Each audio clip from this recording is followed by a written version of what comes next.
আসসালামু আলাইকুম রহমতুল্লাহি ওয়া বারাকাতুহু। আছি মদিনা এয়ারপোর্টে আলহামদুলিল্লাহ।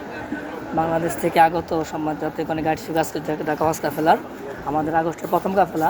আজকে 4:15 ফ্লাইট, তাদেরকে বিদায় যাচ্ছি এয়ারপোর্টে আলহামদুলিল্লাহ। রাবিব, সর্বোপরি তোমার এই ওমরা সফর কেমন লাগলো? কি অবস্থা? আলহামদুলিল্লাহ ভালোই। আপনি যেভাবে আমাদের আন্তরিকতা নিয়ে আমাদেরকে রেখেছেন, আপনাকে আমি অসংখ্য ধন্যবাদ। জাযাকাল্লাহ খাইর। খুশি আছো তো? শুধু তা না, এখন মাত্র যে সাহায্য করলেন, এই সাহায্যটা আমাদের বাংলাদেশে আমি পাই না, আপনার কাছে যা পাইছি। মাশাআল্লাহ, দোয়া করবে ভাইয়ের জন্য।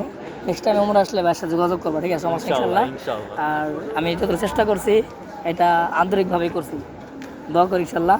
লাভি পর্যন্ত দোয়া করবেন। আমার খুব কাছের ছোটো ভাই স্নেহের, ওরা ফ্যামিলিগত আয়োজন আসছিল। আর ঢাকা হজ কাফেলার সাথে যারা এই আগস্টের 6 তারিখ আসছিলেন, আজকে 19 তারিখ তাদের ফ্লাইট। আমি মদিনা এয়ারপোর্টে এসে নিজের সকল গাইড সেভ করে আলহামদুলিল্লাহ এখন সব বিমান উঠার পালা। কেমন? দোয়া করো সবার জন্য। আর দেশ যারা দেখবেন সবার প্রতি আন্তরিক দোয়া চাই।